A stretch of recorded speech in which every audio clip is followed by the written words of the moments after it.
जय हिंद प्यारे साथियों, welcome to my YouTube channel GK वाला। साथियों, इस प्यारे से यूट्यूब चैनल जीके वाला में आपका स्वागत है। प्यारे साथियों, जितने भी मेरे साथी क्लास 10th में हैं, जितने भी 2026 में एग्ज़ाम देंगे क्लास 10th का, तो साथियों उनके लिए बहुत ही बेहतरीन वीडियो आ चुका है। क्लास 10th के लिए साथियों 20 MCQ प्रश्न आ चुका है, जो कि 20 बहुविकल्पी प्रश्न बहुत ही इंपॉर्टेंट होने वाला है। और आपका जो 20 बहुविकल्पी प्रश्न होगा PYQ के रूप में होगा, ठीक है। हाँ, किसी ना किसी एग्ज़ाम में आया हुआ है, किसी ना किसी सेट में या फिर किसी वर्ष में आया हुआ एग्ज़ामों में प्रश्न है। तो साथियों, जो भी प्रश्न होंगे वेरी मोस्ट इम्पोर्टेंट होंगे आपके लिए। तो साथियों, कॉपी पेन लेकर बैठिए, जो भी प्रश्न आपको नहीं आते हैं कॉपी में नोट डाउन करते रहिए। तो प्यारे साथियों, चलिए वीडियो को स्टार्ट करते हैं। और वीडियो स्टार्ट करने से पहले मैं बता दूं, यदि आप मेरे चैनल को सब्सक्राइब नहीं किए हैं तो चैनल को सब्सक्राइब कर लें और लाइक करें, इस वीडियो को ज़्यादा से ज़्यादा शेयर करें अपने मित्रों तक। और साथियों, यदि आप मेरे व्हाट्सएप चैनल से जुड़ना चाहते हैं तो डिस्क्रिप्शन बॉक्स में लिंक पड़ा हुआ है, वहाँ से आप जुड़ सकते हैं मेरे व्हाट्सएप चैनल से, जिसमें डेली जो है 30 से 40% का प्रैक्टिस कराया जाता है। साथियों, यहाँ पे दिया है आपका, धातु अम्ल से अपक्रिया करने पर कौन सी गैस निकलती है। धातु अम्ल क्या है? धातु अम्ल से क्रिया करने पर कौन सी गैस निकलती है। तो साथियों, धातु अम्ल से, जब धातु जो है अम्ल से क्रिया करेगा तो कौन सा गैस निकलता है।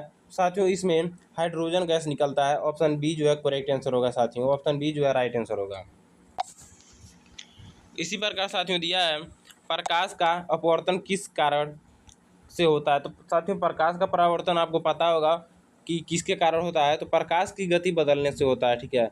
यहाँ पे कई ऑप्शन दिया, अपवर्तन से या परावर्तन के घटने से। तो साथियों, यहाँ पे हो जाएगा आपका जो राइट आंसर होगा, प्रकाश की गति बदलने से, ठीक है। प्रकाश की गति जब बदलेगी तो क्या होगा, आपका जो है प्रकाश का क्या होगा, अपवर्तन होगा, ठीक है। जब प्रकाश की गति बदलेगी तो आपका प्रकाश का अपवर्तन होगा। और यहाँ पे नेक्स्ट प्रश्न है दोस्तों, तीसरा प्रश्न है, दिया है विद्युत विद्युत धारा की एसआई इकाई क्या है। विद्युत धारा की एसआई इकाई क्या है। तो यहाँ पे विद्युत धारा का आपको पता होगा, एम्पियर होगा, ठीक है। और ओम किसका होता है। तो ओम जो है प्रतिरोध का होता है, आर का होता है, ठीक है। ओम जो है प्रतिरोध आर का होता है और एम्पियर जो है विद्युत धारा का होता है साथियों। और यहाँ पे नेक्स्ट प्रश्न है, दिया है कार्बन डाई को बुझाने के लिए प्रयोग किया जाता है। तो साथियों, कार्बन डाई को बुझाने के लिए किसका प्रयोग किया जाता है।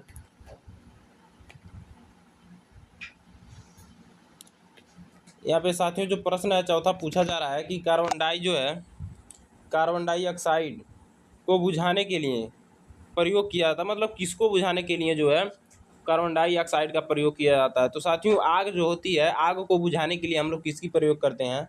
तो कार्बन डाइऑक्साइड का जो है प्रयोग करते हैं आग बुझाने के लिए। तो साथियों, आग जो बुझाने के लिए कार्य किसका करते हैं। तो कार्बन डाइऑक्साइड का कार्य करते हैं आग बुझाने के लिए साथियों। और इसी प्रकार नेक्स्ट प्रश्न है, लीवर का क्या दिया, लीवर का यांत्रिक लाभ किस पर निर्भर करता है। तो साथियों, लीवर का यांत्रिक भाग किस पर निर्भर करेगा, बल और भार पर। क्या है प्रश्न क्या है आपका पांचवा, लीवर का यांत्रिक लाभ किस पर निर्भर करता है। तो ऑप्शन में है बल और भाग पर, भुजा की लंबाई पर, कार्य पर, घर्षण पर। तो क्या होगा राइट आंसर, भुजा की लंबाई जो होगा करेक्ट आंसर होगा साथियों। भुजा की लंबाई पर जो है निर्भर करता है, भुजा की लंबाई पर। और साथियों नेक्स्ट प्रश्न है, क्लोरोप्लास्ट क्या दिया है, क्लोरोप्लास्ट में कौन सी रंजक पाई जाती है। तो साथियों, यहाँ पे जो राइट आंसर होगा इसका, क्वेश्चन नंबर 6 का जो राइट आंसर होगा साथियों, क्लोरोफिल हो जाएगा, ठीक है। क्लोरोप्लास्ट में कौन सी रंजक पाई जाती है। तो क्या पाया जाता है, क्लोरोफिल पाया जाता है, ठीक है। ऑप्शन बी जो है राइट आंसर हो जाएगा, क्लोरोफिल। इसी प्रकार दिया नेक्स्ट प्रश्न, जल का रासायनिक क्या दिया साथियों, जल का रासायनिक सूत्र क्या है। तो साथियों, जल का जो रासायनिक सूत्र होगा आपका H2O होता है। क्या होता है, H2O होता है, आपको पता होगा H2O होता है, जो कि जल का रासायनिक सूत्र होता है। जब लोहे पर क्या है, नेक्स्ट प्रश्न है, 8वां प्रश्न है, या जब लोहे पर जंग लगती है तब वह किसके साथ अभिक्रिया करता है, ठीक है। जब लोहे में जंग लग जाती है साथियों, तो वह किसके साथ अभिक्रिया करता है। तो मान लीजिए कोई लोहा का छड़ है जो मैं यहाँ पे बनाया साथियों, नेक्स्ट कलर चेंज करता हूँ। मान लीजिए इसको मैं बनाया, ये जो है किसी लोहे का छड़ है और इस पर जब जंग लग जाएगा, इस पर मान लीजिए साइड जो है ऐसे ऐसे जंग लग गया है, ऐसे ऐसे कुछ करके जंग है, ठीक है। तो यहाँ बोला जा रहा है लोहे पर जंग लगती है तब वह किसके साथ अभिक्रिया करता है। तो किसके साथ क्रिया करेगा, ऑक्सीजन व पानी के साथ, नमी के साथ ही करेगा। यदि किसी लोहे को आप नमी में रख देंगे तो वह क्रिया करके रिएक्शन करके जो है उस पर जो है जंग लग जाएगा। तो यहाँ पे जो है मान लीजिए पानी है या फिर नमी है, यहाँ पे आप पानी वानी रख देंगे लोहे के छड़ के इर्द गिर्द, या फिर नमी स्थान पे रख देंगे लोहे के छड़ को, तो वहाँ पे क्या होगा, लोहे के पे क्या होगा, जंग लग जाएगा। तो यहाँ पे जो आपका डिफिनीशन भी तैयार हो जाएगा साथियों, ऐसे यदि आप लिखेंगे तो। बाकी जो है एमसीक्यू में जो राइट आंसर होगा ऑक्सीजन और पानी, ठीक है, ऑक्सीजन और पानी, ऑप्शन ए करेक्ट आंसर होगा। नेक्स्ट प्रश्न है साथियों, दिया है प्रकाश संश्लेषण की प्रक्रिया किस अंगक में होती है।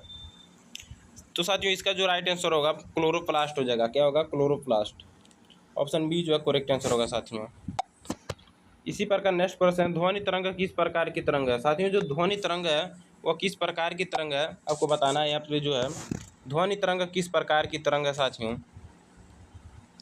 ऑप्शन बी जो होगा अनुदैर्ध्य तरंग, ठीक है। अनुदैर्ध्य तरंग जो है ध्वनि तरंग कहलाती हैं। तो मतलब ऐसे पूछ लेगा ध्वनि तरंग किस प्रकार की तरंग है, तो अनुदैर्ध्य तरंग होंगी। और साथियों यहाँ पे 11 प्रश्न है, हम लोगों ने 10 प्रश्न कर लिया है। यहाँ पे दिया बायोगैस, क्या बायोगैस के मुख्य गैस कौन है। तो मीथेन जो होते हैं साथियों, मीथेन जो होते हैं ना, वो क्या होते हैं, बायोगैस के मुख्य गैस होते हैं। मीथेन गैस जो है बायोगैस का क्या होता है, मुख्य गैस होता है।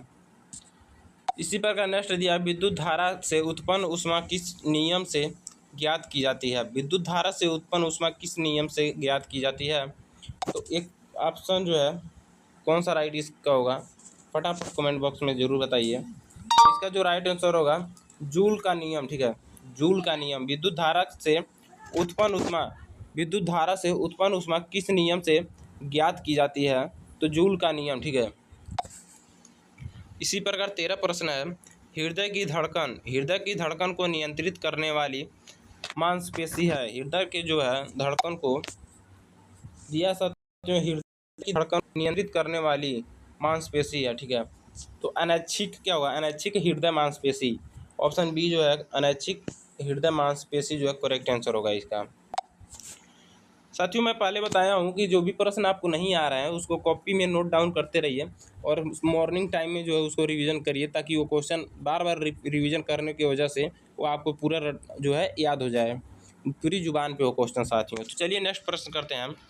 या श्वसन में कौन सी गैस ग्रहण की जाती है, ठीक है। श्वसन में जब आप श्वसन करते हैं, सांस लेते हैं, तो कौन सी गैस आप अपने अंदर एब्जॉर्ब करते हैं उसको बताना है प्यारे साथियों। तो ऑक्सीजन को क्या करते हैं हम लोग लेते हैं, ऑक्सीजन को क्या करते हैं साथियों, इसको हम लेते हैं, और कार्बन डाइऑक्साइड को क्या करते हैं, हम निकाल देते हैं, ठीक है।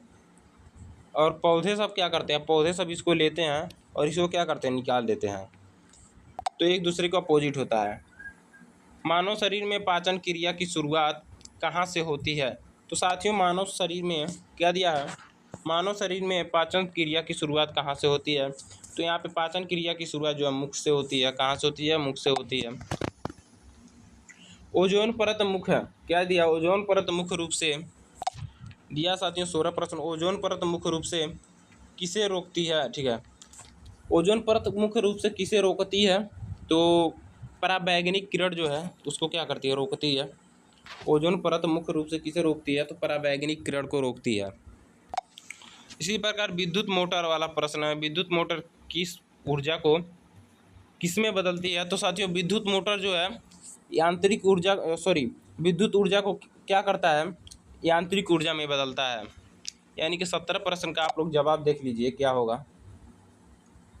17 प्रश्न का जवाब जो होगा क्या है, यांत्रिक ऊर्जा को यहाँ पे ऑप्शन में दिया है, यांत्रिक को विद्युत में, या फिर यांत्रिक को विद्युत में, विद्युत को यांत्रिक में, ऊष्मा ऊष्मा को विद्युत में या फिर रासायनिक को ऊष्मा में, तो ये जो बी ऑप्शन होगा करेक्ट आंसर होगा।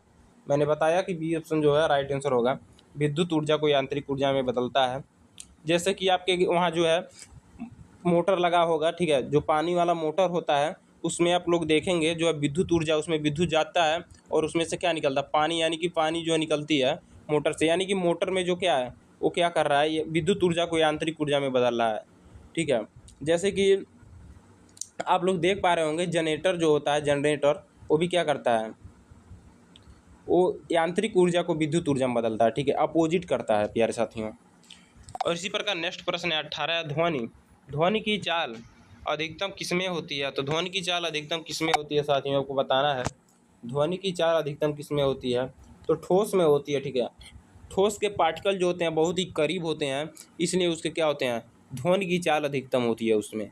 और सबसे कम किसमें होती है? तो वायु में होती है प्यारे साथियों। रक्त का लाल रंग किसके कारण होता है? तो हीमोग्लोबिन। यहाँ पे क्वेश्चन आपका है रक्त का लाल रंग। ठीक है, रक्त का लाल रंग किसके कारण होता है? तो हीमोग्लोबिन के कारण होता है साथियों। पृथ्वी पर क्या है, नेक्स्ट प्रश्न है 20 प्रश्न। पृथ्वी पर ऋतु परिवर्तन किस कारण होता है? तो यहाँ पे बी ऑप्शन है पृथ्वी की धुरी। क्या पृथ्वी की धुरी का झुकाव और परिक्रमण के कारण जो है पृथ्वी पर ऋतु परिवर्तन होता है। प्यारे साथियों, हम लोगों ने 20 प्रश्न को कर लिया है और आपका जो स्कोर बना, कितना का स्कोर बना, ठीक है, वैसे तो हम लोगों ने 20 प्रश्न किया और आपका क्या स्कोर बना 20 में से। ठीक है, आपने 20 में से कितना स्कोर कर पाया, क्वेश्चन जो है कितना सही हुआ आपका, कमेंट बॉक्स में ज़रूर बताइए।